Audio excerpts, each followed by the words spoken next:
le stress nous vole la capacité d'aimer.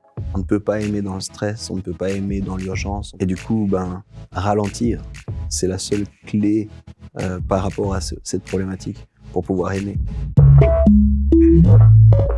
Salut et bienvenue sur le podcast Cultura. Ici, on veut connaître pour mieux aimer. Et aujourd'hui, on va avoir une discussion sur un sujet, je pense, qui nous touche tous, celui du stress. Et puis, on a avec nous Yves Boulundoué qui est là. Bienvenue Yves. Bienvenue. Merci. C'est chouette de t'avoir. Beaucoup de joie d'être là. En fait, je vais directement te laisser la parole, comme ça tu peux te présenter en 2 mots, dire un peu qui tu es. Et puis, Sébastien viendra ensuite avec ses questions. Ça marche. Donc, Yves, tu l'as dit. Je suis marié, je suis père, j'ai 4 enfants. Et puis, le titre qu'on me donne officiellement, c'est pasteur. Je suis responsable d'une communauté, de 2 communautés en fait, à Lausanne et à Genève. Et puis, disciple de Jésus. J'essaye de grandir à la ressemblance de Jésus-Christ. C'est tout un programme. Donc voilà, en quelques mots, ce serait ça. Trop bon. Et ça fait particulièrement plaisir aussi que ce soit toi, parce que en vrai, c'est aussi grâce à toi que ce podcast a commencé à exister, il y a déjà quelques années maintenant. Je me rappelle. C'est grâce à toi. En fait, c'est vraiment grâce à toi. Par contre, c'était ton cœur, c'était nos discussions. Mais c'est vrai que moi, j'ai été content de pouvoir t'accompagner dans ce projet très fort au départ, en tout cas. À fond. À fond. On a commencé tout début, juste les deux. Je me rappelle encore dans un genre de mini cage qui ressemblait presque à une cage téléphonique. Et pendant 1 heure, on était là-dedans. C'est vrai. Et à la fin, on suait tellement, on avait chaud. C'est juste dans ce petit espace. Donc voilà. Mais le son était pas mal. Au moins ça, l'avantage. Donc voilà. C'est vrai. Maintenant, on est dans un endroit un peu différent et ça fait vraiment plaisir que tu sois là. Et aussi, simplement comme rappel au début. Du coup, aujourd'hui, on va parler du stress. Et je vais commencer avec une citation, mais avant ça, est-ce que tu arrives à te rappeler un moment où tu étais particulièrement stressé? Est-ce que tu arrives à décrire ce moment et comment tu t'es senti? Oui. Déjà, je pense vous aussi, il y a tous ces petits stress de la vie. Et moi, quand je pense à ça, je pense à juste la dernière fois où j'ai eu l'impression d'avoir oublié mon téléphone portable. Et d'un coup, j'étais sur la route et je me suis dit, ah mince, qu'est-ce qu'il y a? Voilà, des petits stress comme ça, j'en ai pas mal. J'ai eu, cette semaine encore, un stress. Je ne trouvais plus un de mes enfants. Dit comme ça, c'est dramatique, là, mais... Une autre chose qu'on perd.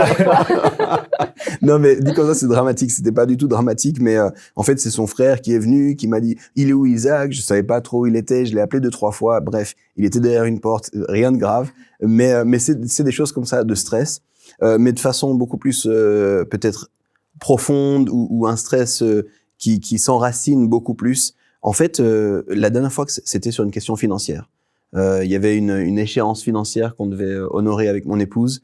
Les jours avançaient, puis tu sens gentiment cette question qui est juste, OK, il faudra que logistiquement on s'organise, puis le jour d'après, c'est, bon, il faut quand même qu'on commence, et puis on avait demandé de l'aide à quelqu'un, la personne prend une journée pour nous répondre, puis petit à petit, je me suis senti très, très stressé. Voilà, on est là, ça va bien, les choses vont bien. Mais ça a été un des derniers endroits où je me rappelle avoir été stressé et que ça m'a pris aussi sur les nuits, aussi sur ma pensée en fait. Alors que je fais des autres choses, je pense à ça en fait. Je sens ça en bruit de fond et c'était un stress, je pense, un peu plus sérieux entre guillemets. C'est clair. Les finances, c'est un facteur de stress hyper important. On va en parler clairement dans ce podcast. Toi, Maud, est-ce que tu as une situation dans laquelle tu te sentais particulièrement stressée? Tu arrives à décrire ça? En fait, à chaque fois, pour moi, les deadlines sont toujours des petits facteurs de stress. Je suis quelqu'un qui a son boost de créativité au moment où la deadline approche, mais plus qu'approche, elle est là. Donc, cette façon de fonctionner, j'ai l'impression que j'ai de la peine des fois à me brider moi-même. Alors que, enfin voilà, il y a des gens qui fonctionnent comme ça, il faut juste que j'apprenne. Ça, c'est des petits moments de stress un peu tout le temps, en fait. Donc, le stress est vraiment relativement fréquent. Oui. Parce qu'on a tous des deadlines. Moi aussi, en vrai, je fonctionne un peu de la même manière. Qui ne fonctionne pas comme ça? 90%. C'est de la folie. Non, j'en connais, effectivement. Ouais. C'est incroyable. Il y a des gens tellement structurés. Je suis là, mais j'aimerais tellement être à ta place. Ouais. Mais voilà. Mais je me posais aussi la question. Et je crois, un des moments où je me sentais le plus stressé, c'était au début de mes études. Et je me rappelle d'être chez mes parents, dans la cave parce que tôt le matin, à genre 5h30, 6h, sur un vélo d'appartement et de faire mon sport parce que ça fait du bien à tout le monde, hein, et puis de faire mon sport avant d'aller étudier et en même temps de lire ma Bible. Et je me rappelle d'avoir un lutrin de musique et d'avoir ma Bible dessus et de pédaler un peu comme un fou. Et c'est tellement pas efficace comme système. Vraiment bête. Mais voilà. Bon, ça bref. peut se valoir comme système. Ouais, mais je crois que c'était aussi toute la volonté de vouloir faire ce qui me fait du bien à mon corps et à mon âme littéralement en même temps. Mais en fait, finalement, tu profites aucun des deux. Tu es ressourcé d'aucun des deux. En tout cas, pour moi, c'était le cas. Peut-être qu'il y a des gens surhumains qui arrivent à faire ça, je sais pas. mais voilà. Et du coup, je voulais commencer avec une citation comme on cite souvent au début d'épisode sur Cultura. Du coup, c'est un sociologue coréen, il me semble, duquel tu as fait mention aussi tout à l'heure quand on discutait, Byung-Chul Han, je suis sûr j'ai écorché son prénom et son nom, mais voilà, qui a écrit un livre, La société de la fatigue ou du burn-out. Et puis, il a dit « La société de la performance exige de nous une suractivité permanente, comme si nous étions condamnés à l'agitation et au stress. » Comment est-ce que tu réagis quand tu entends ça? La partie charismatique chrétienne en moi a envie de dire « Amen ». C'est vrai, de confirmer ça.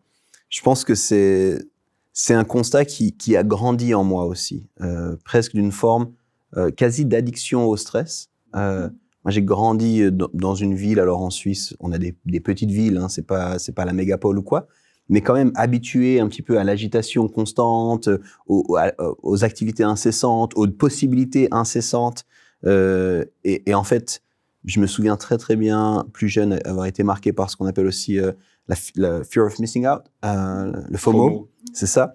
Et d'avoir un petit peu ce côté-là et finalement d'être constamment sollicité,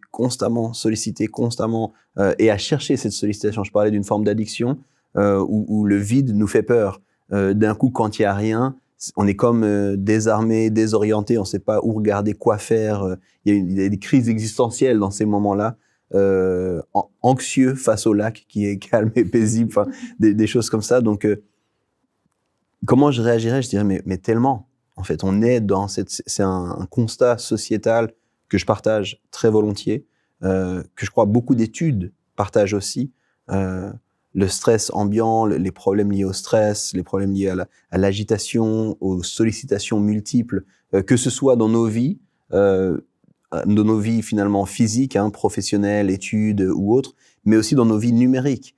Les réseaux sociaux créent ça finalement, hein, cette sollicitation constante, cette agitation constante. Tu regardes et puis il y a toujours autre chose qui arrive, il y a toujours autre chose, cette surstimulation. Donc pour moi, c'est juste un constat dramatique sur là où on en est arrivé en tant que société. Ouais. Et il y a eu vraiment tout un chemin pour en arriver là. Ça m'avait surpris, j'avais appris il y a quelques années que à la préhistoire, grosso modo, il y avait quelqu'un qui a étudié en gros combien de temps par jour travaillaient les gens à cette époque-là. Et puis, alors évidemment, le travail, c'était pas un travail de bureau, c'était plus aller chasser, cueillir, machin. Et en général, c'était en moyenne autour de 3-4 heures par jour. Et du coup, tu avais 20 heures, entre guillemets, de repos. Et puis ensuite, au Moyen-Âge, tu vois, si on fait un immense saut dans l'histoire, évidemment, il y avait en Europe environ un tiers des jours de l'année, c'était des jours fériés, tu vois. Et en plus, avant l'invention de l'ampoule par Edison, oui. les gens dormaient en moyenne 11 heures par nuit. Mais en moyenne 11 heures par nuit. Je crois qu'aujourd'hui, la moyenne suisse, elle est en dessous de 7 heures. Ouais, c'est fort possible. Et justement, il y a eu une évolution. Donc, l'ampoule, une chose. Les écrans, quelques dizaines d'années plus tard, encore level supérieur. Maintenant, les smartphones, etc. Toi, maintenant, on est dans un contexte justement avec les smartphones. Comment est-ce que tu vois ça dans les gens autour de toi aussi, pas seulement pour toi, mais dans les gens autour de toi, de cette addiction à ce stimuli incessant, et comment est-ce que ça contribue au stress selon toi? Peut-être quand on pense stress, on pense un peu aux exemples qu'on a donnés avant, où on a ressenti physiquement quelque chose, puis je crois que très souvent les gens n'ont pas conscience qu'ils sont dans un état stressé parce qu'il n'y a pas forcément ce ressenti physique. Mais la surstimulation, elle est là, en fait. C'est pas une question. On est surstimulé par la publicité, par nos écrans, justement, par tout ça. Et en fait, je pense que le premier endroit où moi je l'identifie chez les gens autour de moi, c'est une forme d'incapacité à être présent.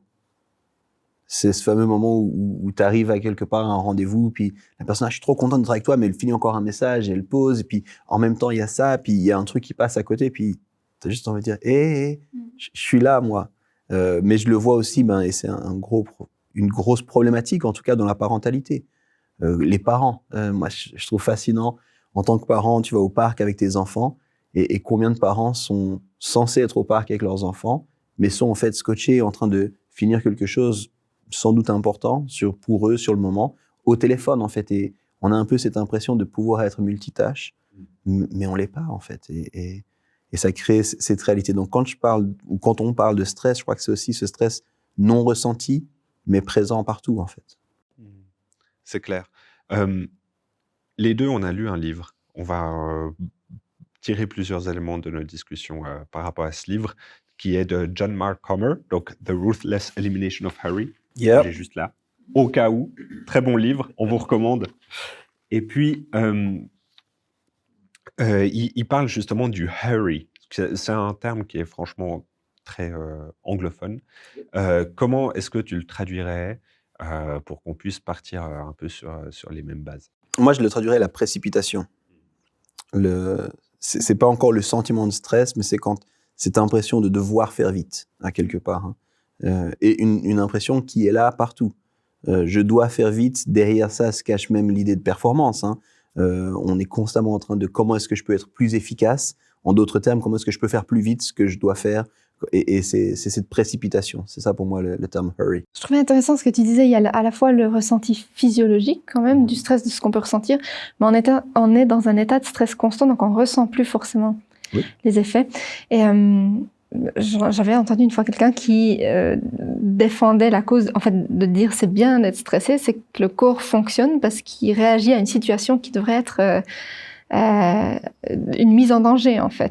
Complètement. Donc, est-ce qu'on est en train d'habituer nos corps à être en danger tout le temps, ou est-ce qu'on n'est plus capable d'entendre les signaux de notre corps qui nous disent qu'on est en danger? Qu'est-ce qui se passe quand on ressent quelque chose qui est du stress, mais du coup, on le ressent tout le temps?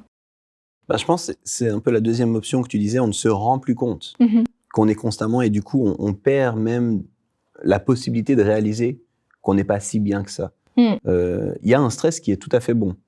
Dans comment l'être humain a été conçu et fait, il y a un stress qui est bon pour éviter les dangers, pour tout ça. D'un coup, tu te rends compte qu'il y a quelque chose qui ne va pas.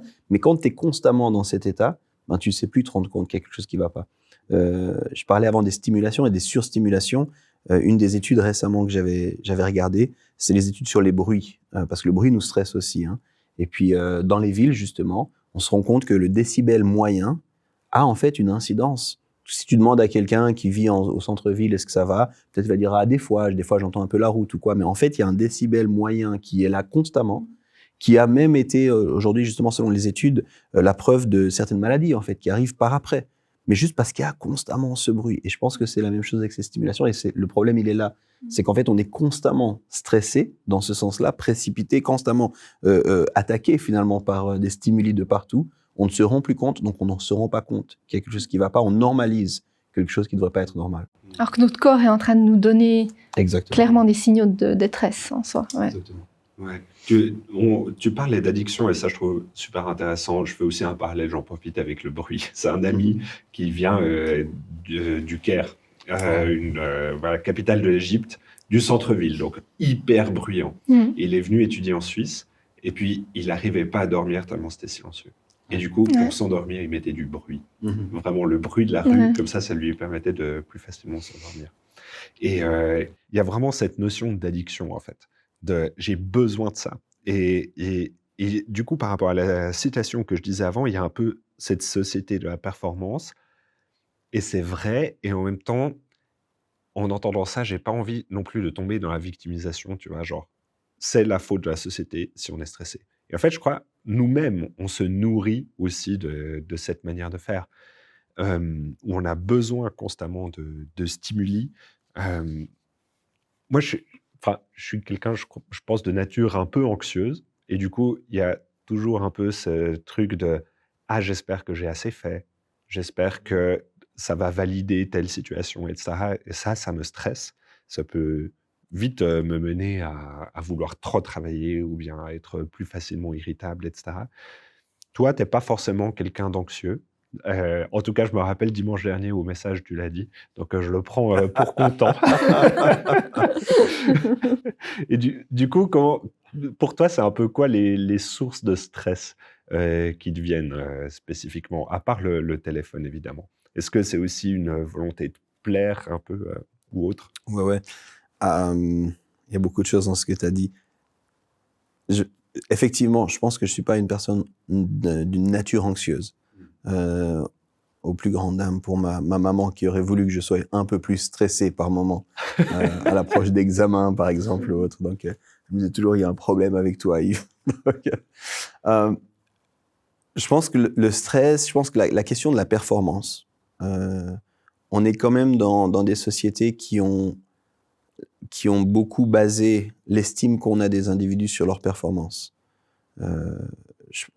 La question du travail, alors, j'ai jamais été confronté à ça personnellement, mais j'ai pu le voir que beaucoup de gens, juste le fait d'être sans travail, et ce soit pas un choix personnel, ben ça crée un stress incroyable. Un coup, ils sont là, mais est-ce que je suis validé? Est-ce que je suis vu? Est-ce que je suis quelqu'un? Quelqu'un me disait ça dans un entretien pastoral. Toi, tu comprends pas, je suis personne. Je dis, mais pourquoi tu dis ça? Parce que j'ai pas de travail. Puis c'était un petit peu la question. En Suisse, c'est très fort, hein. Quand tu rencontres quelqu'un, la première question qu'on te demande, c'est qu'est-ce que tu fais? Donc, si tu dis je fais rien, donc il y a la question de la performance. Je pense que moi, alors cette question-là ne m'atteint pas personnellement de la même façon que d'autres, et je l'ai jamais vécue sous cette forme-là. Par contre, la validation des autres. Je suis très Y dans le sens des générations Y de est-ce que quelqu'un m'a vu? Okay. Et si j'ai l'impression que personne me voit, ça peut créer du stress en fait. Donc ça fait partie de la même génération. Vous deux ou tu me mènes dans aussi. Mais c'est un trait de cette génération d'avoir l'impression de vouloir. C'est une génération d'impact. Hein, on veut changer le monde, on veut faire une différence, mais on veut être vu dans qui on est, on veut être vu dans toutes ces choses-là. Donc ça a été une situation de stress pour moi. Ou en tout cas quelque chose que j'ai ressenti par moments comme du stress. Ouais. Et on vient tous ici d'un milieu croyant évangélique. Comment est-ce que tu vois la culture peut-être évangélique ou même chrétienne au sens large qui était influencée par cette productivité à outrance? Ouais, grosse question. Théologiquement, je me reconnais pleinement évangélique dans les formes que ça a pu prendre, en termes notamment de liturgie. Il y a des parts du courant évangélique dans lesquelles je me retrouve pas. Et je pense que ça, pour moi, c'est un exemple typique sur la surstimulation constante. C'était une discussion intéressante. C'était Soffer, un prêtre orthodoxe. Je peux me tromper dans la direction, mais qui était invité dans une église évangélique. Et puis, à la fin du service, il discute avec le pasteur évangélique. Puis le pasteur lui dit « Alors, comment t'as trouvé ?» Il a dit « J'ai trouvé bruyant. » Et puis, c'est ça. Et puis, il dit « J'ai l'impression que vous avez peur. » Comment il a formulé ça? « Je ne suis pas sûr que vous croyez ce que vous dites. » Et l'évangélique lui demande « Mais comment ça ?» Puis il dit « Vous dites que Dieu parle, mais vous lui laissez jamais la place de parler. » Et ça, c'est des choses qui, justement, moi, m'ont beaucoup travaillé.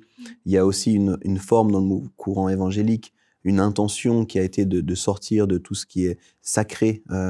Et je pense, de nouveau, de façon théologique, je le comprends. Puis en même temps, ça veut dire qu'il n'y a plus d'ordre, en fait, des fois. C'est un petit peu un chaos comme ça. Il manque de certaines choses. Puis dès qu'on vient avec des mots, peut-être qu'on en parlera après, mais un mot comme la discipline ou la pratique personnelle, en fait, les évangéliques vont avoir une tendance à dire non, mais c'est juste ton amour pour Dieu, puis surtout pas, si ça devient pratique, ça devient légaliste. Ça, c'est un mot très tendance dans les courants évangéliques. Hein. Il faut surtout pas être légaliste. Puis ça, c'est des parties, je pense, qui me questionnent plus sur le courant évangélique et puis qui m'interpellent sur justement comment est-ce qu'on suit Jésus alors dans ce contexte-là. Comment est-ce qu'on fait de la place pour que lui nous parle C'est Mère Teresa qui disait si tu veux être ami de Dieu, il faut être ami du silence. Quelle place on laisse au silence alors dans nos vies, dans ce qu'on fait? C'est plein de réflexions que j'ai et j'ai l'impression qu'à ce niveau-là, le courant évangélique, qui est parmi les jeunes courants du christianisme, a perdu beaucoup de la richesse des courants qui l'ont précédé. Ouais. Je pense même parfois on a peur de ce silence où on essaye de blinder. Je pense par exemple des appels à la fin d'un culte où on va, il faut qu'il y ait de la musique parce que sinon c'est pas assez émotionnel ou je sais pas trop.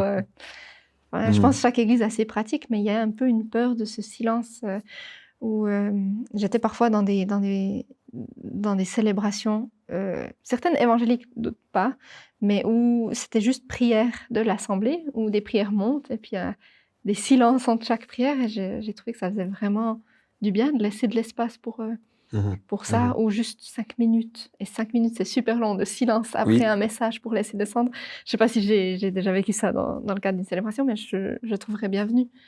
Donc, je ne sais pas si on a juste peur ou on doit juste blinder, ou c'est pourquoi, dans ces milieux-là, on est mal à l'aise avec ça.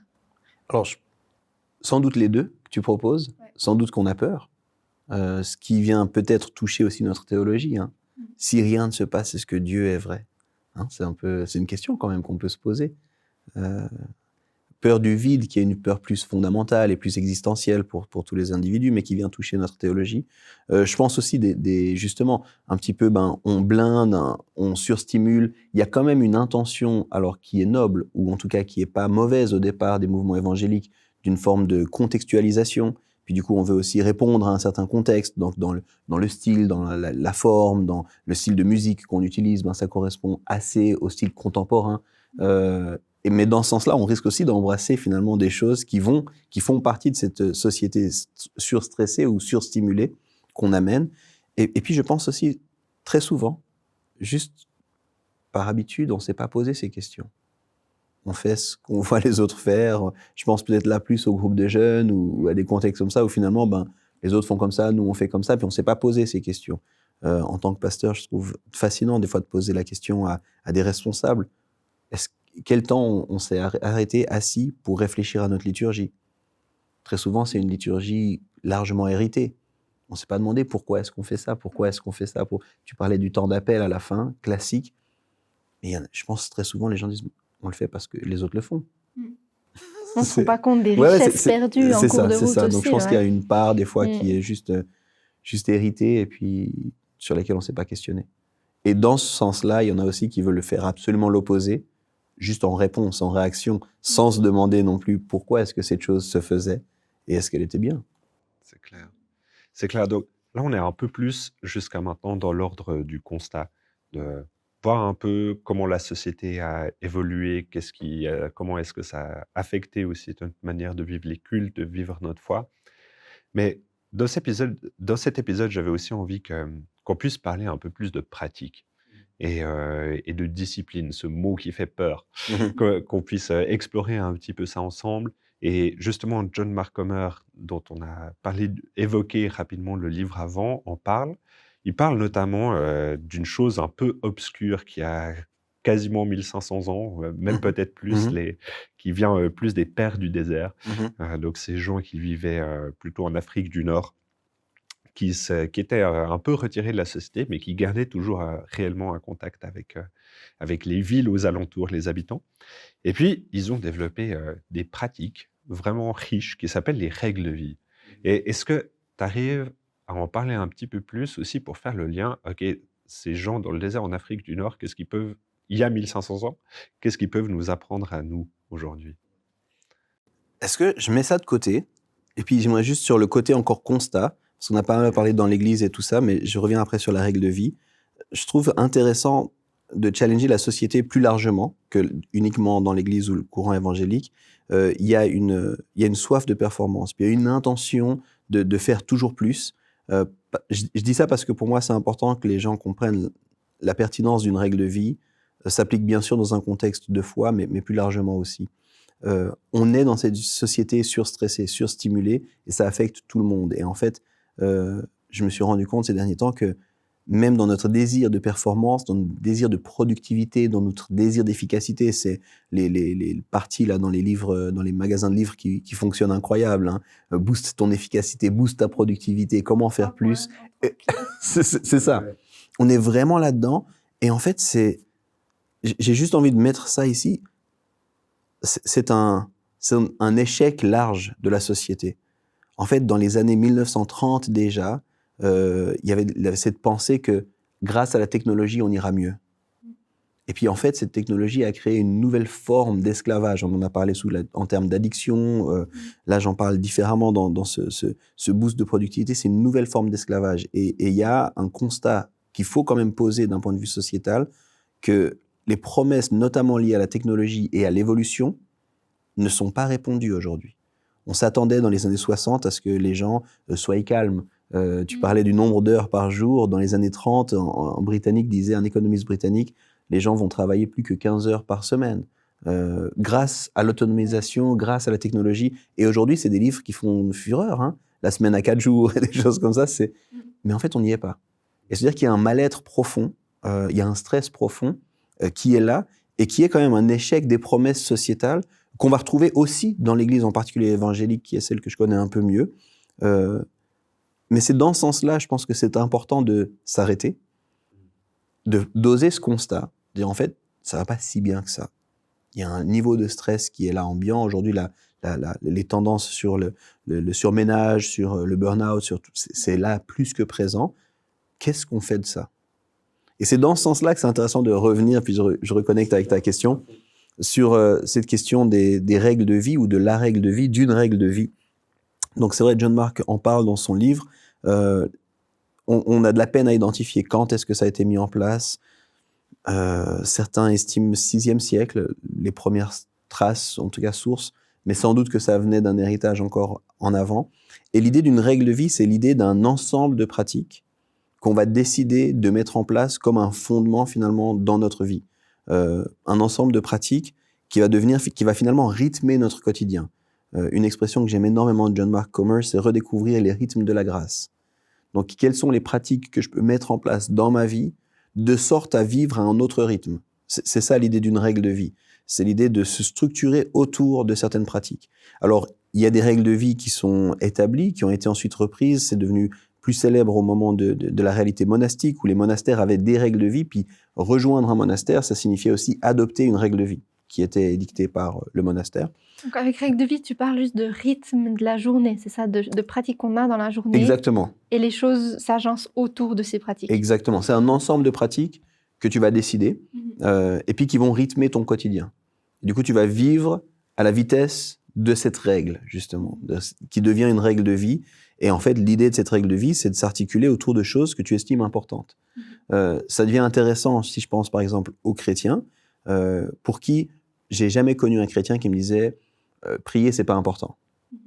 J'ai jamais rencontré un chrétien fervent qui disait lire la Bible, c'est pas important. Mais du coup, la question qui suit, c'est quand est-ce que tu le fais? Si tu me dis que c'est important, à quel moment tu le fais? Et là, typiquement, la lecture, alors une lecture liturgique, une lecture sur l'année de l'ensemble de la Bible ou quoi, ben c'est des choses qu'on va retrouver justement dans une règle de vie. De commencer, par exemple, sa journée en lisant, je donne un exemple ici aléatoire, mais un proverbe, par exemple. Je commence ma journée en lisant un proverbe. Je décide ensuite à midi de m'arrêter puis de lire un psaume. Puis le soir, avant de dormir, je vais lire un chapitre de l'Ancien Testament, un chapitre du Nouveau Testament, par exemple. Et ça devient un élément, une discipline autour de la lecture de la Bible qui va incorporer, que je vais pouvoir incorporer dans ma règle de vie. Puis ensuite, pareil pour la prière, je peux décider finalement de rythmer mon quotidien avec la prière, en disant ces 2 moments sont propices à la prière. Et on va l'entendre de plein de gens qui sont même pas forcément des pontes ou des papes du christianisme. Denzel Washington, on lui demandera, mais c'est quoi un petit peu votre secret dans la longévité de tout ça? Il dit, moi je commence la journée en me mettant à genoux puis en priant. Bon, c'est un départ de règle de vie en fait.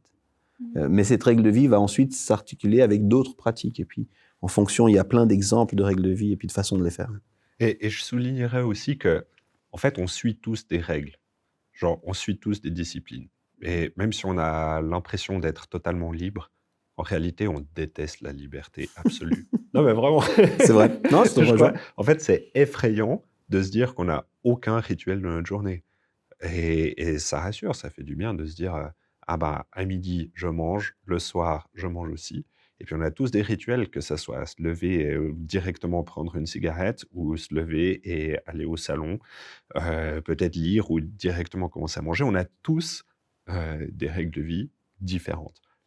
Et on en a besoin, ça rassure, ça fait du bien. Tu voulais réagir? Oui, je voulais dire, en fait, c'est aussi intéressant parce que c'est justement les nouveaux gourous du bien-être et puis de la productivité viennent avec des règles de vie. Ils les appellent pas des règles de vie, mais je veux dire, si vous lisez Al Elrod, je crois, Miracle Morning, c'était exactement ça, en fait. C'était, vous vous levez à telle heure, vous commencez par boire, vous faites ensuite un truc qui vous aimez, puis en fait, c'est une règle de vie. On l'appelle pas règle de vie, mais c'est ça. Carl Diaz Ortiz, pareil, la même chose, Design Your Day. C'est tous ces livres qui ont été des best-sellers et puis qui boostent, sont faits de règles de vie. Et ce que tu dis, c'est ça que je trouve, pour moi en tout cas, fascinant et peut-être intéressant à souligner, c'est qu'on en a tous une. Elle est soit accidentelle, soit intentionnelle. C'est juste ça, en fait. On est des êtres d'habitude, comme tu le soulignais très bien. Et maintenant, si je suis pas intentionnel avec mes habitudes, je sais que je suis accidentel. Je dis souvent aux personnes, c'est assez rare que quelqu'un aille toute une semaine sans oublier de manger, en oubliant de manger.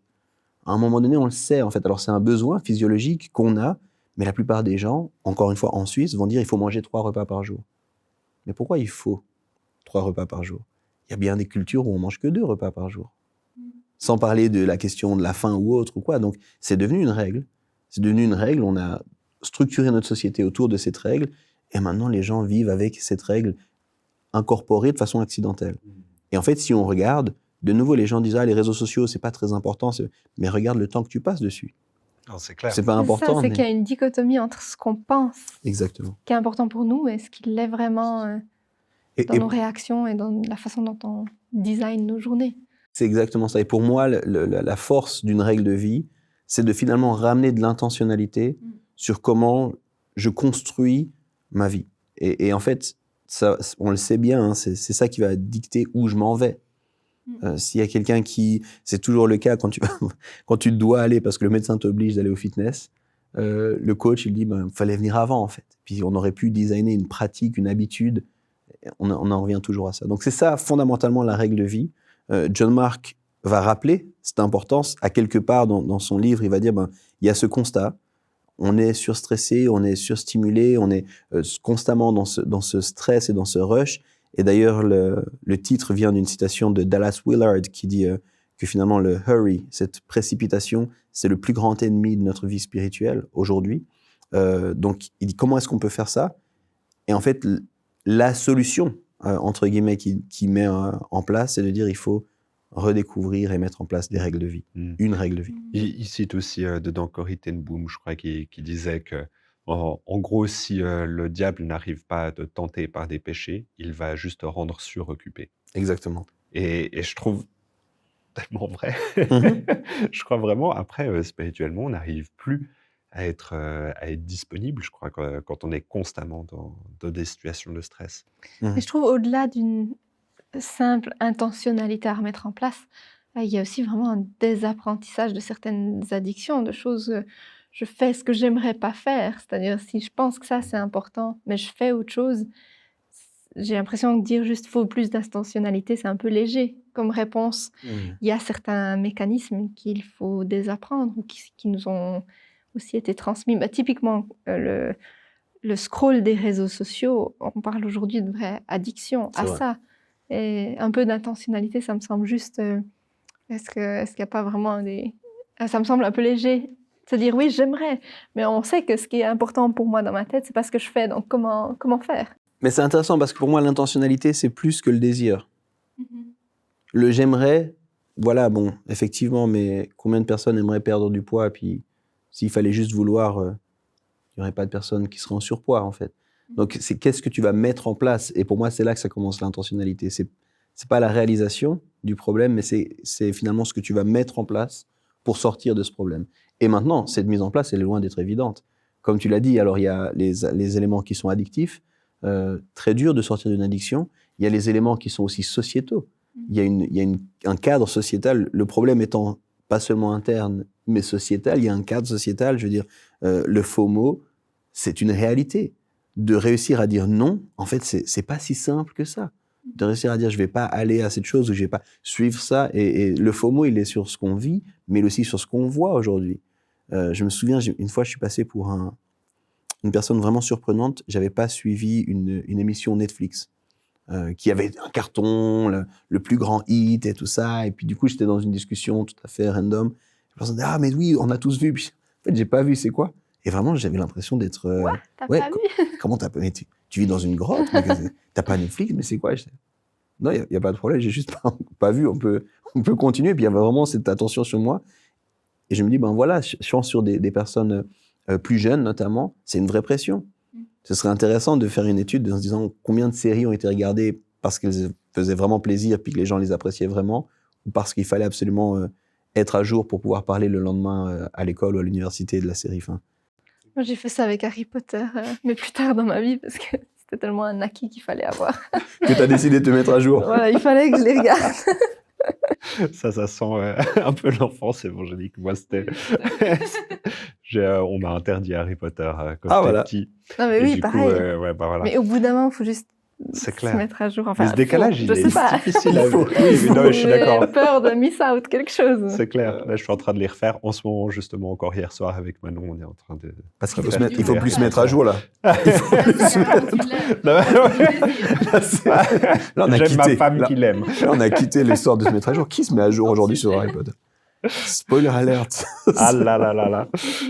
Mais du coup, on parle de règles de vie et en fait, comme tu dis, il y a plein de mouvances qui, sans utiliser vraiment le même terme, font aussi la promotion de ce genre de choses. Mais si on se penche un peu plus sur ce qui rend les règles de vie chrétiennes spécifiques, j'aurais envie de parler de tellement de choses. Juste en évoquant ça, on pourrait parler du silence, du jeûne, du Shabbat, de la solitude, toutes ces choses. Je ne sais pas par laquelle commencer. Est-ce que toi, tu as envie de... Tu en as une qui te parle particulièrement? Non, mais peut-être je vais donner le cadre et puis c'est Maud qui choisira laquelle elle veut commencer. Mais je trouve, quand tu disais une règle de vie chrétienne, je trouvais intéressant parce que Jésus-Christ va dire le plus grand des commandements, c'est aimer Dieu de tout son cœur, toute son âme, toute sa pensée, toute sa force, aimer son prochain comme soi-même. Et là, on a quand même 3 orientations de l'amour. L'amour de Dieu, l'amour de son prochain et l'amour de soi. Et je trouve que ça peut être aussi intéressant de partir de ça, qui est par Jésus-Christ lui-même le résumé ou le plus grand des commandements, et de se dire, qu'est-ce que je fais pour vivre ça? Ça pourrait être. Et du coup, justement, qu'est-ce que je fais pour m'aimer moi-même? Je peux peut-être commencer par là en disant, en fait, est-ce qu'on prend le temps de s'apprécier? Encore une fois, dans la vision ou la théologie chrétienne, plus que la vision du monde chrétienne, il y a cette idée qu'on est créé par Dieu dans un acte d'amour, qui nous désirait, qui nous connaissait, qui nous a fait une merveilleuse créature. Il y a toutes ces choses-là qui sont bibliques, qu'on entend, qu'on enseigne plus ou moins. Comment est-ce que je le vis et comment est-ce que je l'incarne au quotidien? Est-ce que je sais prendre du temps pour moi? Est-ce que je ne tombe pas dans une culpabilité si je prends du temps pour moi? Dans ce souci de performance, dans ce souci qui atteint beaucoup de chrétiens aussi d'être, qu'on appelle aussi le complexe du sauveur, de venir aider tout le monde. D'un coup, est-ce que j'ai le droit de faire quelque chose pour moi? Est-ce que je me donne le droit? Qu'est-ce qui me fait du bien réellement? Et là, ça peut se poser une vraie question. Est-ce que ce qui me fait du bien, c'est quelque chose qui fait du mal à quelqu'un d'autre ou pas? Est-ce que je suis cohérent avec ce qui me fait du bien à moi? Ensuite, qu'est-ce que je fais dans ma relation à Dieu? Qu'est-ce que je fais dans ma relation aux autres aussi? C'est extrêmement intéressant de poser ces questions-là. Et moi, je trouve que c'est un point de départ fascinant pour penser à structurer sa règle de vie. Donc, quelle serait une pratique qui toi t'intéresserait? Parce qu'après, beaucoup des pratiques dans les règles de vie chrétiennes vont souvent s'articuler autour de ces 3 axes-là.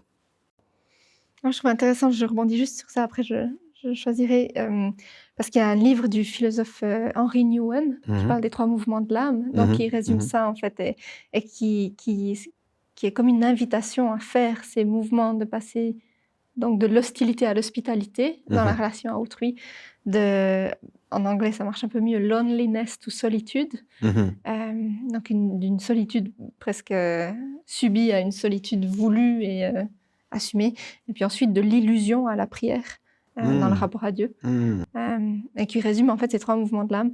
Je pense que, et c'est ça que je vais choisir, c'est cette notion d'être seul, de la solitude. Aujourd'hui, on en parle comme d'un fléau, parce qu'aussi, quand tu dis, ça veut dire quoi, s'aimer soi, mais est-ce que déjà je suis à l'aise juste avec moi? Quand je suis tout le temps en interaction avec d'autres, par l'écran ou en vrai, ou quand je suis tout le temps dans cette recherche de validation dans le regard des autres, comment vivre une vraie solitude comme pratique spirituelle, comme règle de vie? Quelles sont les perles qu'on peut en tirer? Je pense que j'ajoute un enjeu, peut-être dans cette pratique de la solitude, qui est le silence. Parce que quand on est seul, souvent aussi, on est en silence. Alors, il y a 2 degrés de silence. Il y a le silence externe, mais il y a le silence interne qui est souvent plus difficile à atteindre, hein, parce qu'on est bombardé de pensées, de réflexions, de tout ça. Et puis, mais la solitude, je trouve vraiment hyper pertinent de commencer par là, parce qu'en fait, justement, je crois que c'est un des endroits qui nous fait le plus peur. Dans cette question d'est-ce que je suis assez? Dans la solitude, on ne fait pas. Donc on est aussi dans cette dichotomie être et faire, on n'est que dans la question de l'être. Et c'est très effrayant. On est face à soi-même un petit peu. Et du coup, qu'est-ce que ça veut dire? On est aussi face à Dieu, qui, au risque de surprendre, mais je l'ai dit déjà avant, a souvent des choses à nous dire, mais n'est pas toujours en train de nous bombarder d'informations. Donc des fois, on est juste dans sa présence, sans qu'il ait rien à dire. Lui, il n'a pas suivi cette tendance de la société. Exactement, il n'est pas en train de nous bombarder, c'est pas un réseau social infini. Il a peu de choses à nous dire, mais des choses de grande valeur, de grande qualité, des choses à méditer, des choses... Donc, je pense que la solitude, c'est ça. Donc, si je parle un peu plus de... Je sais pas si ta question, c'est comment ou le pourquoi de la solitude. Là, j'ai plus touché un peu au pourquoi de la solitude, pourquoi c'est difficile, et puis, en même temps, pourquoi c'est beau, puis on devrait le rechercher. Je m'en vais sur le comment, puis tu me redis si j'ai pas bien répondu ou si tu avais d'autres éléments, mais moi, j'encouragerais les gens à oser prendre des espaces de solitude. Et ça commence par juste l'agender. Je suis peut-être très concret et bête, mais oui, mais parce qu'en fait, justement, on va naturellement éviter ces endroits-là. Je crois que l'enclin naturel, il est de ne pas faire ça. Donc de se décider, de se dire, et ça peut être, d'abord, je partirais sur des petites périodes de solitude, 2 heures par exemple. Je prends 2 heures, puis je vais m'isoler. C'est-à-dire que je vais partir un petit peu. Alors, il y a des stimuli sous toutes leurs formes. Je vais essayer de partir de tous les stimuli artificiels créés par les hommes. Je vais partir du stimuli du téléphone, je vais partir du stimuli de toutes les formes d'écran. C'est pas seulement le téléphone, c'est l'ordinateur, c'est Netflix et tout ça. Je vais quitter ça. Je vais peut-être partir aussi de mon environnement. Peut-être que, alors, moi je suis marié et puis il y a des enfants, c'est sortir de la maison. Peut-être que c'est quelqu'un avec des colocs, peut-être que c'est quelqu'un qui vit chez ses parents. C'est juste aller dans un autre endroit. Personnellement, j'aime beaucoup aller vers les plans d'eau. Je parlais avant de la crainte en voyant ça, mais j'aime bien aller vers un plan d'eau où il n'y a pas trop de sollicitations. Je ne vais pas aller dans un endroit où il y a constamment du mouvement, puis de la location de jet ski, et puis je ne sais pas quoi, quelqu'un qui fait du wakeboard ou quoi. Je vais plutôt aller proche d'une rivière ou bien proche d'un lac, mais où c'est peut-être pas une plage. Puis je vais décider de m'asseoir là. Et puis souvent, les 2 choses que je vais vivre, c'est une reconnexion avec moi-même et une reconnexion avec Dieu. Quand je dis reconnexion avec moi-même, c'est que je vais me poser cette fameuse question qu'on se pose tout le temps, ou en tout cas qu'on pose tout le temps aux autres, comment tu vas? Et là, face à l'eau, je vais être vrai avec moi-même. Comment tu vas, Yves? Qu'est-ce qui se passe en toi? Et très souvent, je suis d'abord rempli de plein d'émotions que le flot de la vie ne m'avait pas permis de réaliser. Et souvent, là, je vais sentir du stress. Alors que si tu m'avais demandé avant, en me croisant, je t'aurais dit, ça va bien. Mais là, d'un coup, je réalise que en fait, cette situation, elle me stresse ou elle me pèse. Tu laisses de l'espace pour faire remonter. Exactement. Je laisse cet espace-là pour faire remonter. Puis, dans un deuxième temps, je vais me reconnecter à Dieu. Au-delà de ma prière un petit peu demande rapide, résous ça ou solutionne ça. C'est-à-dire, en fait, regarde ce bagage d'émotions surprenantes que je suis. Je vais te les remettre. Qu'est-ce que toi, tu dis de ça? Et d'un coup, j'ai du temps pour le vivre. Et donc, pour moi, la solitude, et ça, c'est peut-être intéressant et important à souligner, la solitude, le silence et la solitude chrétienne, effectivement, c'est pas le vide. C'est pas sortir tout et puis il n'y a plus rien et puis je suis un peu comme une forme de néant existentiel. C'est pas du tout ça. C'est plutôt le plein de Dieu. Et ça, c'est vraiment important pour moi de le souligner. C'est, en fait, je fais le plein de Dieu. Je suis aussi disponible pour Dieu. beaucoup plus disponible. Moi, j'aime beaucoup prier en voiture, j'ai aucun problème avec ça. Mais en voiture, je suis pas disponible à 100% pour Dieu. Parce que je dois regarder qu'est-ce qui se passe au niveau des feux, qu'est-ce qui se passe au niveau des autres usagers de la route, où j'en suis par rapport à l'heure. Mais là, en fait, il n'y a rien d'autre. Sinon, je suis juste là. Qu'est-ce que tu dis? Et là, entre toute la pratique du silence aussi, avec tous des exercices pour apprendre à faire silence, notamment le silence interne, quand il y a ces pensées qui viennent, quand il y a toutes ces choses qui agitent. Et au début, il faut le faire comme ça. Puis, il y a deux choses qui risquent de se passer, qui sont complémentaires. C'est que d'une part, on va avoir envie de plus de moments comme ça. Très souvent, en fait, ça nous fait du bien. Puis, on part pas pour s'isoler puis devenir ermite, on part pour mieux revenir. Parce qu'on a reconnecté avec nous-mêmes, on a reconnecté avec Dieu.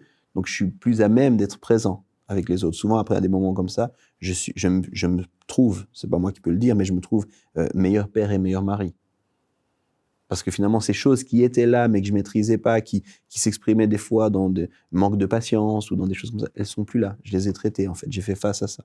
Donc, on revient. Mais l'autre chose qui devient intéressante aussi, c'est que on parvient à plus se connecter avec soi-même dans le quotidien. Au départ, c'est un peu bizarre comme exercice, ça prend du temps, il faut le maîtriser. C'est comme un sport ou une autre pratique, ça prend le temps de pratiquer. Mais après, en fait, d'un coup, de faire 5 minutes de silence, ça me permet de plus rapidement me connecter avec moi-même, de plus rapidement identifier, OK, il y a ça qui se passe, il y a ça, Seigneur, je te le remets. Et d'un coup, il y a à la fois, j'ai envie de plus de moments comme ça, et à la fois, dans mon quotidien, je peux aussi être mieux connecté avec moi-même. Donc voilà un peu sur la pratique du silence et de la solitude. Ouais, et je crois, en fait, moi j'appelle ça un peu des moments de désert volontaire, tu vois, où tu es dans un lieu de silence, mais c'est pas juste l'environnement sonore qui est plus calme, c'est aussi typiquement ne pas avoir son téléphone avec, ne pas être dans la deadline de quelque chose, même si peut-être, selon les circonstances, ça peut être intéressant. Euh, et puis, et puis en fait, ce désert, il fait ressortir aussi, comme tu disais, des émotions, et ça prend le temps de les traiter, en fait. Et ça fait tellement du bien, mais effectivement, ça fait peur. Oui. Franchement, il y a une part au début, et toujours maintenant, des fois, je suis là, mais j'ai pas envie. En fait, je préfère être avec mes collègues encore 1 heure à discuter de choses et d'autres plutôt que de me retrouver dans telle situation. Il y a un côté anesthésiant aussi, ou un peu Ouais, en... vraiment. En anglais, c'est l'expression to numb yourself, je sais pas comment on traduirait ça, to numb yourself. Mais c'est anesthésier, ne pas faire face. Et moi, je le vois parce que j'ai exactement la même chose, notamment en fin de journée. Je me retrouve des fois où je suis là. Là, je pourrais prendre un temps de silence. Et en fait, j'ai peur. Et je vais préférer lire un truc, regarder une petite série un petit peu bête, histoire de rigoler et tout ça, parce qu'en fait, j'ai peur de faire face à ce silence. Et peut-être connecter ça avec Jésus, je disais au départ, essayer de lui ressembler. Quand on lit dans les évangiles la vie de Jésus, l'expression qui est souvent traduite désert, c'est ereimos. C'est aussi traduit par moments, il s'est absenté ou il s'est isolé. En fait, on va voir que Jésus faisait ça régulièrement. Donc, si Jésus faisait ça régulièrement, et que je me revendique un de ses disciples, en d'autres termes, quelqu'un qui veut lui ressembler, quand est-ce que moi je fais ça? Quand est-ce que je crée ces moments-là? C'est clair. J'aurais beaucoup qu'on parle d'une autre pratique qui est le Shabbat. Et donc le Shabbat, c'est peut-être un mot qui renvoie beaucoup, pour ceux qui l'entendent peut-être pour la première fois, à la tradition hébraïque. Et c'est vrai, ça vient de là. Mais du coup, en tant que chrétien, il y a aussi toute une dimension par rapport à ça. Nous, aujourd'hui, le jour du repos, on le considère comme plutôt le dimanche.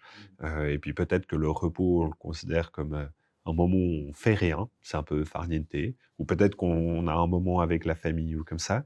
Mais en fait, le Shabbat, il a une notion beaucoup plus profonde et ressourçante, mais en même temps de calme, et qui dépasse, qui transcende la performance, etc. Et est-ce que tu peux nous expliquer un peu plus que ce qu'on entend par Shabbat dans les pratiques spirituelles? Et puis, comment tu mets ça en place, toi? Je commençais en disant, je pense que c'est la pratique des pratiques, parce que c'est une pratique, alors je vais en parler, mais qui se considère, qui se pense sur 24 heures, dans laquelle on va vivre beaucoup d'autres pratiques, en fait. C'est pour ça que c'est un peu la pratique des pratiques, et puis c'est une pratique comme un reboot, et puis l'occasion de restarter toutes les choses, de réaligner toutes les choses, qui est magnifique. Donc, de façon synthétique, le mot Shabbat signifie s'arrêter, et ça, c'est peut-être la première des notions, c'est En fait, un rythme, quand je parlais des rythmes de la grâce ou des rythmes sacrés, quand Dieu a créé le monde, on a une idée de cette temporalité, de 7 temps, cette journée, cet espace. Et puis on nous dit que la 7e journée, il s'est reposé, il s'est arrêté, il a rien fait au niveau de la création. Et puis ce qu'il y a de très intéressant, c'est que cette 7e journée correspondait à la première journée de l'humanité. Parce que l'humanité a été créée la 6e journée. Donc ça veut dire que l'humanité commence un nouveau temps en étant dans le repos de Dieu. C'est très très important peut-être à rappeler ou à souligner. Et puis très rapidement, on va voir en particulier, tu le parlais dans le contexte hébraïque, que finalement Dieu va insister sur l'importance de s'arrêter une journée. Il va le répéter et ça va même prendre une place suffisamment importante pour que ce soit dans ce qu'on appelle les 10 commandements. Donc dans les 10 commandements, il y a ce commandement de tu prendras un jour où tu t'arrêtes. Oui, voilà, c'est aussi important que ne pas voler, ne pas convoiter, c'est exactement ça.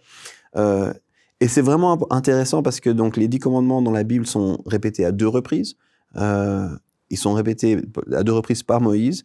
La première fois, quand il parle, et sur les 2 fois où les 10 commandements sont cités, le commandement sur le Shabbat est celui qui a le plus de nuances entre la première et la deuxième fois. Et ça donne 2 pistes très intéressantes de compréhension du Shabbat. La première fois, il est dit tu t'arrêtes, et puis il y a cette référence à parce que Dieu s'est arrêté lui aussi. Et ça fait référence au fait qu'on est créé à l'image de Dieu. Ça fait référence au fait qu'on est censé représenter Dieu sur terre. Et du coup, il y a une forme d'imitation. Si Dieu s'est arrêté, nous aussi, on s'arrête, en fait. Là, ça vient toucher, en fait, au fait de comment Dieu nous a créés avec, justement, des rythmes. La plupart des gens, aujourd'hui, dans nos sociétés, ils vivent au rythme des vacances. Donc, ils courent jusqu'aux prochaines vacances. Arrivés aux vacances, ils espèrent plein de choses sur ces vacances-là. Mais très souvent, quand ils reviennent, les vacances étaient trop courtes. Et ils sont plus fatigués qu'avant les vacances. C'est quand même un constat qu'on entend, hein, je caricature, mais c'est ça. Et puis du coup, vivement les prochaines vacances, mais il y a ce rythme et cette fatigue constante. Alors que dans le projet, dans le design de Dieu, il y avait cette idée que chaque semaine, vous allez vous arrêter un jour, Shabbat. Et puis vous le faites parce que moi, je l'ai fait. Et puis là, dans le fait, lui, il l'a fait, il y a plein d'autres notions qui viennent. Quand lui l'a fait, on nous dit qu'il a contemplé ou qu'il a apprécié sa création. Donc il n'a pas rien fait, il n'a rien créé, mais il a contemplé, il a apprécié la création. Et on suppose, logiquement, en étudiant les textes, qu'il l'a fait avec l'humanité qui venait d'arriver. Donc il y a ce lien avec Dieu. En fait, quand on s'arrête pas seulement pour s'arrêter dans notre rythme de faire, mais on s'arrête aussi pour contempler, pour être avec Dieu, pour être dans la reconnaissance. C'est aussi un signe d'adoration, finalement. C'est aussi un moment, une journée pour lui. C'est ça qui nous est dit. Et puis, je vais assez rapidement, pour pas être trop long, dans la deuxième occurrence des 10 commandements, du décalogue, il nous est dit, tu t'arrêteras parce que tu n'es plus en Égypte. En Égypte, tu travaillais et tu existais au travers du fer. Et maintenant, tu n'es plus en Égypte, tu n'es plus en esclavage. Du coup, tu dois apprendre, ça c'est moi qui paraphrase et qui explique, tu dois apprendre à être sans faire. Tu ne dois pas trouver ta valeur dans le faire. Quand tu étais en Égypte, si tu ne faisais rien, tu n'étais rien. Si tu n'étais pas capable de produire ce qu'il fallait produire, en fait, tu n'existais plus. Mais maintenant, tu n'es plus en Égypte.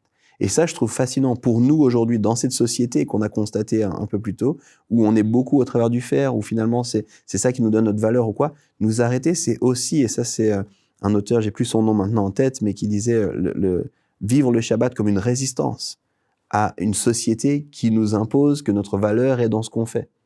Et finalement, en fait, non, j'ai pas besoin de faire. D'ailleurs, en famille, quand on entre dans le Shabbat, c'est régulièrement, je dis aux enfants, tout ce qu'on a là et tout ce que vous êtes, ça suffit. J'ai besoin que mes enfants entendent que il n'y a pas besoin d'accumuler plus. Il n'y a pas besoin de faire plus, en fait. Tout ce que Dieu nous a donné, ça nous suffit, puis on veut pratiquer la reconnaissance dès lors. Donc il y a toutes ces choses-là qui viennent derrière le Shabbat. Et le Shabbat, donc on s'arrête parce que Dieu nous l'a demandé. Il y a ces 2 occurrences, puis il y a ces explications rapides que j'ai essayé de donner. Mais c'est pas rien faire. C'est ça qui est intéressant. Dans le Shabbat, on s'arrête. Dans le Shabbat, on se repose. Dans le Shabbat, on adore. Dans le Shabbat, on résiste aussi à toute une société. Et dans le Shabbat, on vit la communauté aussi. Et ça, on le voit dans comment, justement, le peuple le vivait. C'est un Shabbat pour tous. C'est un Shabbat aussi pour ceux qui sont chez toi. Donc, c'est un Shabbat communautaire, à quelque part. On invite du monde aussi avec nous dans cette reconnaissance, dans cette adoration. Et du coup, quand on commence à vivre ces choses-là, je trouve que c'est un prisme intéressant de se dire comment est-ce que je peux vivre le Shabbat aujourd'hui. En fait, je peux le vivre dans ces choses-là. Je peux commencer par décider de m'arrêter. Beaucoup de gens vont décider, par exemple, de couper avec les téléphones portables, de couper avec l'ordinateur. On vit, moi j'aime bien dire, c'est 24 heures à un autre rythme. Parce que le monde me donne un rythme, puis c'est 24 heures à un autre rythme, au rythme de la grâce.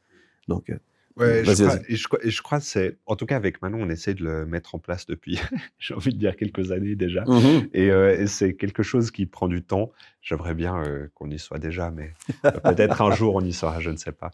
Un jour, vous sortirez d'Égypte. Waouh! Non, je me mets dedans. Un jour, l'Égypte sortira de vous. Je vais dire C'est ça ça. comme ça. Mais je trouve intéressant C'est clair. cette compréhension. Ouais, on n'est plus en Égypte. Enfin, moi, j'ai l'impression Ouais. d'être un peu en Égypte. Ouais, mais moi aussi, Ouais. vraiment. Et parce que, en fait, il y a quelque chose de rassurant dans l'esclavage. Et vraiment, on en parlait, enfin, t'en parlais encore à l'église l'autre jour, le peuple d'Israël était pendant 400 ans dans l'esclavage, et puis il sort d'Égypte, il est dans le désert, puis au bout de 45 jours, en fait, on peut rentrer. Et du coup, il y a vraiment ce truc, pendant je ne sais pas combien de générations, tu étais esclave, et maintenant, au bout d'1 mois et demi, tu veux rentrer. Il est où le problème là-dedans? Et parce que ça fait peur, il y a de la nouveauté, il s'agit d'adopter une nouvelle habitude. Et comme on a dit, désapprendre quelque chose, ça prend beaucoup plus de temps qu'apprendre quelque chose. Mais c'est pour nous rendre plus libres. Et je crois qu'il y a vraiment une profondeur là-dedans, c'est que c'est pour nous rendre plus libres, justement. Et du coup, dans un sens aussi plus responsables. Et ça nous fait un peu peur. Vas-y. Juste par rapport à ce que tu disais, je trouve fascinant parce que il y a vraiment plusieurs théologiens. C'est une lecture assez courante aujourd'hui par rapport à l'Égypte, justement. Il fallait que le peuple sorte d'Égypte, mais il fallait que l'Égypte sorte du peuple. Et ça, c'est vraiment important, de sorte du cœur du peuple. Les habitudes, les choses. Et je pense que dans beaucoup de ces pratiques, la première phase, c'est pas apprendre et c'est pas ajouter, mais c'est désapprendre et c'est enlever. Puis je pense que ça, il faut vraiment faire la paix. Tu parlais depuis plusieurs années. Moi, ça fait 5 ans que j'essaye en famille d'implémenter un Shabbat. Il y a des fois où c'est vraiment cool. Et il n'y a pas si longtemps que ça, je me disais, un samedi soir, j'étais là. Ça m'a fait tellement du bien. C'était vraiment une belle journée. Puis il y a d'autres fois où samedi, 10h30 le matin, je me dis, pouf, là vraiment, c'est un fiasco. Hein. Là, on n'y est pas du tout. Mais je crois que c'est pas grave.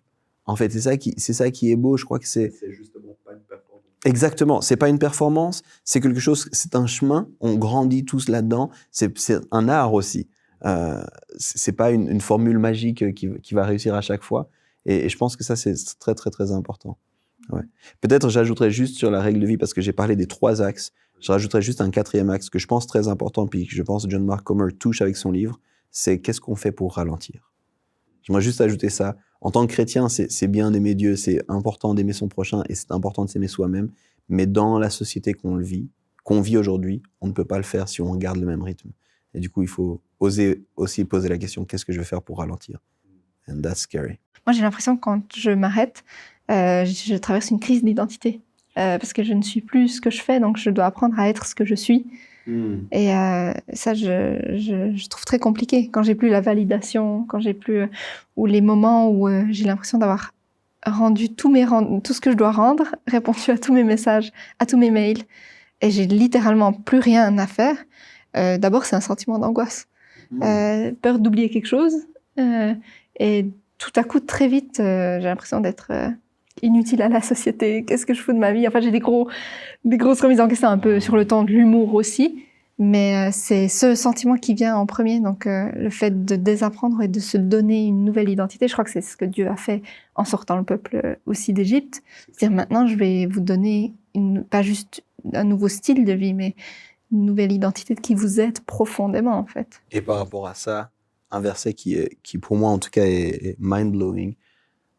Quand Jésus va commencer son ministère au moment de son baptême, il y a le ciel qui s'ouvre et on entend « Celui-ci est mon fils bien-aimé en qui j'ai mis toute mon affection ». Il n'a rien fait en termes de ministère, de miracle, de produire, d'avoir des disciples. Il n'a rien fait. Et exactement. Et je crois que d'entendre ça de la part de Dieu, ce que tu es suffisant. C'est quelque chose qu'on a tous besoin, en fait. C'est clair. Et question pour provoquer un petit peu. On parle de ralentir, du repos, du fait qu'on est dans une société stressante, qu'on a besoin de se retrouver avec d'autres personnes, etc. Qu'est-ce que tu dirais à quelqu'un qui galère? Genre, vraiment, imagine une mère célibataire qui a 2 enfants à sa charge, qui doit avoir 2 voire 3 jobs pour réussir à boucler la fin du mois et qui est là en mode: «OK, super ces idées, mais moi, j'arrive même pas à joindre les 2 bouts. Comment est-ce que je fais?» Si elle était là, je commencerais par la prendre dans les bras. Elle va dire: «Je suis tellement désolé». C'est une réalité, hein, c'est un constat. Il y en a beaucoup qui sont en train de brûler la chandelle par les 2 bouts, pas par intention ou par volonté, mais parce qu'il y a l'impression de rien avoir de possible. Il n'y a aucun autre possible. Après l'avoir pris dans les bras, je lui proposerais de trouver des petits espaces. Je pense que c'est toujours ça qui est intéressant. 24 heures, là, c'est énorme. Réussir dans sa semaine à prendre 24 heures. Mais je reviens sur cette idée de 2 heures. Est-ce que tu pourrais décider que dans la semaine, 2 heures, ce soit différent? Et peut-être c'est un de tes repas avec tes enfants où tu décides juste de prier, d'être reconnaissante, de poser les téléphones de côté, puis de vivre ça. Puis si tu le fais sur le repas du soir, pourquoi pas étendre sur la nuit aussi? En disant, on va pas encore vite régler des derniers messages à 22 heures ou quoi. Décide ce soir-là que ça va aller jusqu'à demain matin. Tu fais cette prière, vous faites un jeu de société avec tes enfants, vous allez dormir. Et si tu peux déjà avoir ça, je suis sûr que ça va déjà ouvrir quelque chose, ça va déjà faire du bien. Je pense que c'est toujours les défis, notamment dans une société où on veut absolument atteindre. On se dit, tant que j'ai pas fait 24 heures sans écran, sans rien, j'ai échoué. Mais commençons là où on est, en fait. Et laissons-nous surprendre par ce qui se passe. Dieu rachète le temps. C'est une des choses que, si j'avais plus de temps sur le Shabbat, qui est vraiment fascinante, Dieu va bénir le 7e jour. Et quand on regarde la création, tout ce qu'il a béni produit des choses. Donc ça veut dire que Dieu va produire des choses en nous et autour de nous quand nous, on commence à respecter le Shabbat. Je suis convaincu de ça. Et pour des questions de temps, je ne vais pas aller... Mais non, voilà. c'est hyper bon. C'est hyper bon. Et peut-être je rajouterais aussi pour essayer de compléter l'image de ces règles de vie. Il me semble, John Ortberg, qui est cité dans le livre, en parle aussi, c'est que en fait, le Shabbat, la règle de vie, le silence, la solitude, ralentir, c'est un acte de résistance, on l'a dit avant, mais c'est surtout un acte de pauvreté. C'est un choix de pauvreté. Et je suis là, waouh, ça j'aime pas entendre, tu vois. Moi qui ai galéré pendant, et toujours un peu, maintenant moins, mais pendant tellement longtemps de pouvoir joindre les 2 bouts, etc. Et je suis là, non, moi j'ai pas envie d'être pauvre, tu vois. Mais en fait, je crois qu'il y a vraiment justement un acte de tout l'argent. Mais franchement, là, je suis hyper mathématique. Tout l'argent que je pourrais gagner en étant à 100%, peut-être j'en ai pas besoin, et travailler à 80%, peut-être ça me suffit, et parce que j'ai peut-être que 4 jours de travail, ok, mais en fait, j'ai 50% de plus de jours où je peux faire d'autres choses, et peut-être que ça me permet de libérer du temps pour passer du temps avec ma famille, pour passer du temps avec mes amis, et pour passer du temps juste à louer Dieu et à remercier, être dans la reconnaissance, simplement.